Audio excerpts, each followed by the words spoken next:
좋으신 하나님 아버지 감사합니다.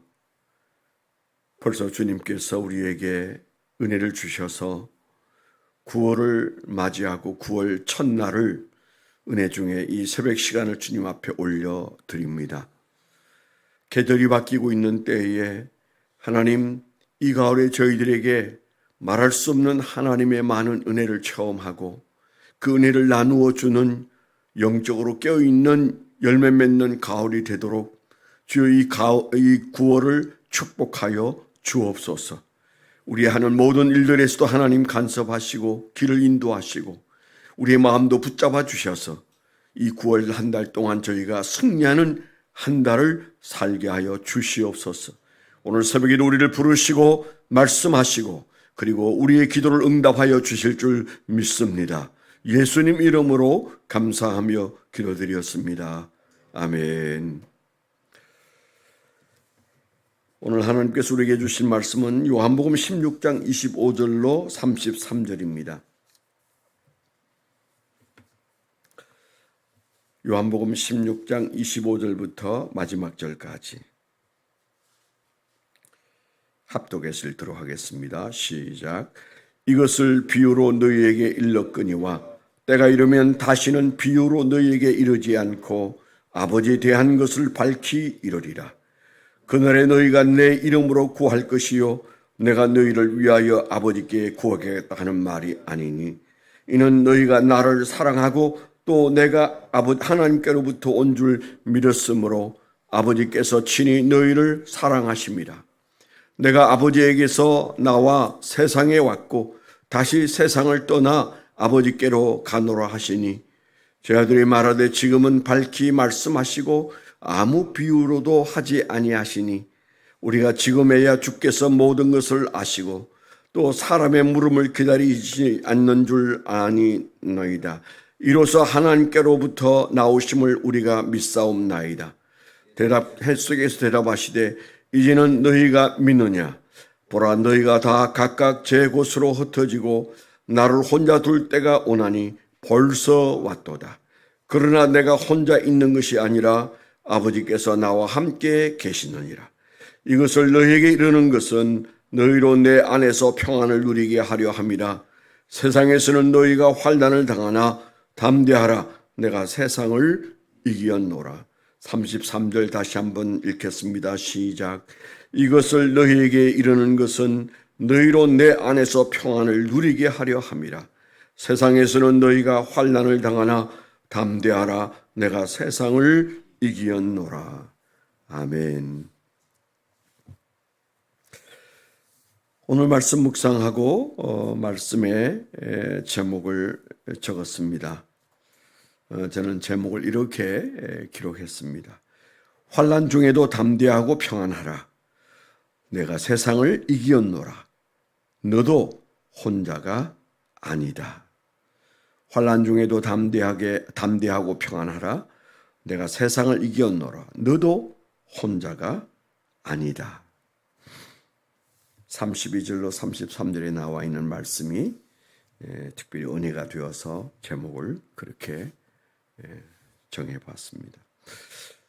요 시기에 대해서 우리가 대강 짐작을 하고 있습니다. 13장에서 세족식과 성찬식을 하시고 14장에 오셔서 이제 너희는 마음에 근심하지 말라는 말씀을 주님께서 길게 말씀하시고 15장에는 포도나무 비유를 말씀해 주신 끝에 이제 16장에 우리가 와서 있고요.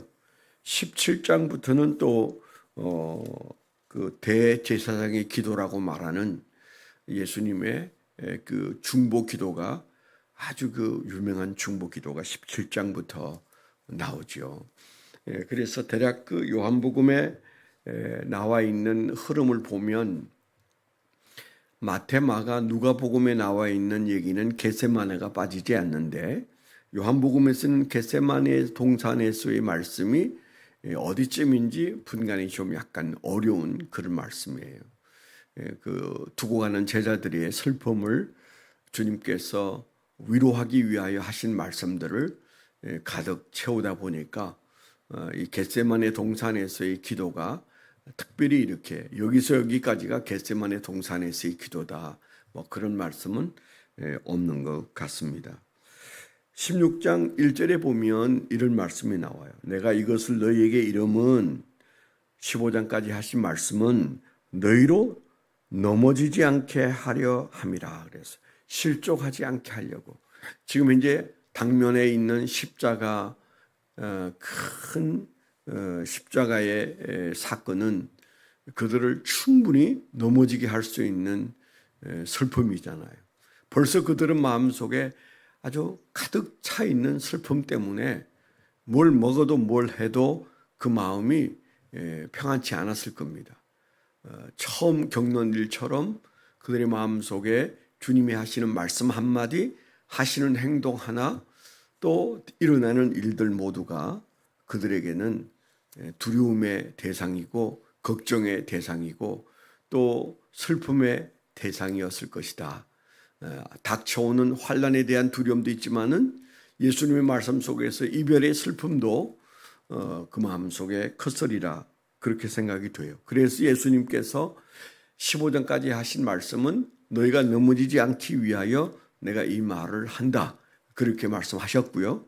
그 다음에 이제 16장에서 가장 크게 대두되는 말씀이 다른 보혜사 성령님을 이제 너희에게 보내신다. 내가 가는 것이 너희에게 유익이다. 그런 의미로 주님께서 하신 말씀이 굉장히 큰 의미의 말씀이다. 이렇게 이제 볼 수가 있는 거죠. 그렇게 많은 말씀을 하셨음에도 불구하고 사실은 그 16장 4, 5절에도 보면 너희에게 오히려 슬픔이 더 커가는구나. 그런 의미로 말씀을 하셨어요. 이런 상황 속에 놓여 있는 6절이 그러네요. 도리어 내가 이 말을 함으로 너희 마음에 근심이 가득하였도다. 이렇게 주님께서 말씀하시는 내용들을 보고 그 다음에 우리가 읽은 말씀은 이것을 비유로 너희에게 일렀는데 때가 이르면 다시는 비유로 말하지 않겠다. 그런 말씀을 하시지 않습니까? 그러니까 잠시 후에 예수님이 잡혀가고 그리고 그 다음날 십자가에 못 박혀 죽는 이 사건에 대하여 그 슬픔 다음에 나타날 부활의 기쁨을 얘기하기 위해서 해산을 겪는 한 여인의 처지를 비유로 말씀하신 것이죠. 그러니까 바로 25절 앞에 있는 내용은 그 해산하는 여인에 대한 비유를 예수님께서 하신 것입니다. 아기를 낳는 여인의 그 해산의 고통은 말할 수 없지만은 그것을 잘 인내한 다음에 그 신생아를 가슴에 품은 그 해산한 여인의 기쁨이 얼마나 크겠느냐. 그건 참 그들이 이해하기가 어려웠을 거예요. 주님께서 하시는 이 말씀이 잠시 후에 있을 십자가와 부활의 사건을 의미한다고 생각하기에는 그들은 전혀 지식이 없는 거죠. 우리와 같은 입장에 있지 않죠. 그런데 우리가 돌이켜보면 그때 하신 그 말씀을 보면 얼마나 그들에게 지당한 말씀인지 모릅니다. 환난이란 그런 거구나. 시련이란 그런 거구나. 믿는 자의 삶에서 찾아오는 고통이란 그런 거구나. 그렇게 깨닫게 하는 가장 큰 고통이 코앞에 있을 때 주님은 그들에게 비유로 하신 말씀의 끝이 그런 거였습니다. 그리고는 이제 그 비유를 끝낸 다음에 하신 말씀이 내가 아버지께로도 왔고 또 아버지께로 이제 돌아갈 것이다. 그렇게 실제적인 말씀을 하시고 제자들은 비로소 그 사실에 대해서 이제는 뭐 애매하게 말씀하시지 않는군요. 그러면서 그들이 우리가 믿습니다. 주님이 하나님께로도 오셨고 또 이제 주님이 하시는 모든 말씀을 우리가 믿습니다. 그렇게 신앙을 고백하는 장면도 우리가 여기에서 보지 않았겠습니까? 그래서 그 다음에 주님께서 하신 말씀이 이제 환난이 오더라도 너희가 담대하고 그리고 평안하게 잘 대처하라. 내가 세상을 이길 것이다가 아니에요. 이겼노라 그렇게 말씀하셨어요. 내가 세상을 이기었노라. 왜 과거형으로 결정적인 결론부로 이 말씀을 하셨을까? 오늘 우리가 많이 생각해 봐야 돼요. 뜻을 몰라서가 아니고 그 말씀이 우리에게 주시는 위로가 얼마나 큰 것인지, 그렇게 말씀의 시제를 바꾸어서 말씀하실 만큼 주님은 우리에게 무엇을 강조하고 싶으신 것인지, 우리가 이런 것들을 좀 생각하라고 우리에게 주신 말씀이잖아요. 이게 성경에서 예수님이 하신 말씀 중에 시제를 바꾼 때가 더러 있습니다. 그것은 우리에게 많이 생각해라. 왜냐하면 하나님은 어제와 오늘과 내일이 동일하신 분이세요. 어제 안에 내일이 있고 오늘이 있습니다. 오늘 안에 어제도 있지만 내일도 있습니다. 그게 하나님과 우리의 차이잖아요. 우리는 어제를 지나 오늘을 살고 있을 뿐이고 내일은 모릅니다. 그런 존재에게 주님께서 이런 시제를 바꾸어서 말씀하실 때는 우리에게 주고자 하는 용기가 크고 뜻이 커요. 그래서 그것을 적용하라는 말씀이라 이렇게 받아들이면 좋을 것 같습니다. 그래서 주님께서 시제를 바꾸셔서 내가 세상을 이기었노라. 예수님에게 있어서 우리가 볼 때는 가장 큰 시련이 코앞에 있습니다.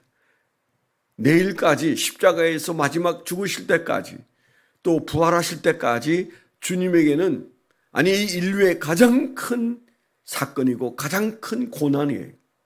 그럼에도 불구하고 주님께서는 벌써 나는 이기지 않았느냐 그렇게 말씀하셨어요.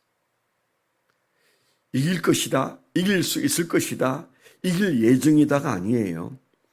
그러면 우리가 그 제자인 우리, 하나님의 자녀인 우리는 어떤 존재일까요? 이긴 전쟁을 하고 이긴 시련을 감당하는 거예요. 이게 분명해야 됩니다. 언제 내가 여기에서 쓰러질지 모른다가 아니잖아요. 우리는 이기신 예수님 안에서 이겨놓은 전쟁과 환난을 감당하기 때문에 우리는 그 안에서 담대할 수 있고 또 평안할 수가 있는 거죠. 환난 중에도 담대하고 평안하라. 내가 세상을 이겼노라. 너도 혼자가 아니다. 제가 요즘 제목을 달면 잘 달았다는 생각이 잘 들어요. 많이 들어요. 어떻게 이런 제목이 나오지? 무슨 소설책 제목처럼, 명언처럼. 언젠가 내가 죽고 없을 때 이 큐티 제목을 다 모아서 명언집을 만들어도 되려나? 뭐 이런 주책스러운 생각이 들기도 합니다. 너도 혼자가 아니란 마음이 마음속에 들어요. 이기신 예수님이 하신 말씀이세요.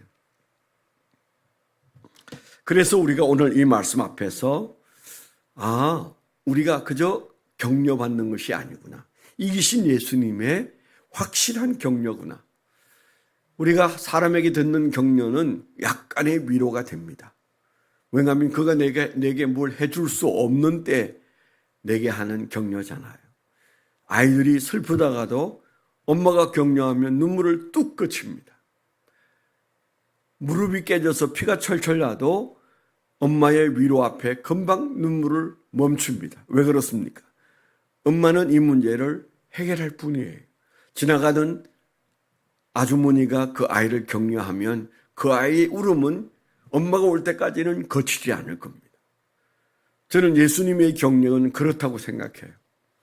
사람이 하는 격려는, 이 세상에 있는 것들의 격려는 약간의 위로가 되지만 그 문제 해결의 능력이 없는 이들이 같은 마음을 가져주는 정도잖아요. 공감한다는 정도잖아요. 예수님은 내가 세상을 이겼노라. 너의 시련에 내가 깊이 공감하지만 그러나 나는 능력으로 이겼고, 그리고 하나님이 함께 주셨고 내가 너와 함께 하고 있는 이 일들에 대해서 그 끝을 몰라 슬퍼하는 그 끝이 없는 슬픔은 너의 것이 아니다. 아무리 큰 슬픔을 당해도 너의 슬픔은 그 끝이 무엇인지 정해져 있다. 아멘. 정해져 있어요. 정해져 있어요. 그래서 우리는 담대할 수 있고 그 가운데서도 평안할 수 있습니다. 어떤 신학자가 어느 날 마음이 너무 힘들어서 제 기억으로는 루터였다고 생각이 되는데 그가 산속에 들어갔어요. 어떤 작은 폭포 앞에 가서 앉아서 우두커니 눈을 뜨고 보고 있는데 거기에 아주 예쁜 작은 새 한 마리가 그 폭포 앞 나무가지에 앉아 있는데 막 폭포 소리가 심각하고 그리고 그 물이 튀기고 정신이 하나도 없을 것 같은데 그 작은 새가 그 큰 폭포 앞 나무가지에 앉아서 그 폭포를 즐기고 있는 모습을 보면서 저 새는 두렵지 않구나. 저 폭포 소리 속에 물이 튀어서 자기의 몸이 젖는데도 저것을 즐기는구나. 저 새는 저기가 안전지대라는 것을 알기 때문에 즐기는데 나는 왜 지금 닥쳐온 시련 때문에 마음이 이렇게 조급해졌을까? 하나님이 저 폭포수의 주인이시고 나는 하나님의 품 안에 있는 자녀인데 저 작은 새보다 내가 앞을 내다보지 못하고 하나님을 의지하지 못한단 말인가? 그래서 그는 성경을 읽고 깨달은 게 아니라 그 작은 새가 지저귀면서 폭포수 앞에서 나뭇가지에서 즐기고 있는 모습 앞에 저 새맘치도 못한 하나님 앞에서의 이 믿음 없는 종을 슬퍼했다는 얘기, 그리고 힘을 내었다는 얘기, 오래전에 읽은 적이 있습니다. 오늘 우리는 내 슬픔의 크기가 얼마냐를 묻지 말고 그 슬픔의 끝을 보고 있느냐를 물으셔야 돼. 오늘 그것을 묻고 담대하고 평안한 마음으로 너도 혼자가 아니라고 말씀하시는 음성을 들으면서 하루를 사는 저와 여러분이 되시기를 축원합니다. 기도하겠습니다. 오늘 기도 제목도 역시 한경종 집사님 가정 올리브 블레싱에서 소개된 기도 제목을 생각하고 그 자녀들을 생각하고 그 가정을 생각하고 기도해 주시고 연약한 이들을 위해서 기도해 주시고 또 오늘부터 3일 동안 시작되는 부흥회의 연약한 종을 위해서도 하늘이 열리고 하늘의 신비한 은혜가 임하도록 성령의 불이 임하도록 보혜사 성령을 체험하도록 여러분 기도해 주시면 잘 사역하고 돌아오도록 하겠습니다. 기도하겠습니다. 그러하신 아버지 하나님 감사합니다. 우리가 결코 혼자일 수 없는 이 믿음의 걸음에서 우리의 마음이 낙심하지 않도록 이 말씀을 주셔서 내 몫의 태인 십자가를 지도록 인도하시는 주여, 오늘도 이 말씀으로 넉넉히 승리하고 이 9월 한 달도 오늘 받은 말씀으로 넉넉히 이기게 하여 주실 줄 믿습니다. 이 모든 말씀을 예수 그리스도의 이름으로 감사하며 축원하며 기도하옵나이다. 아멘.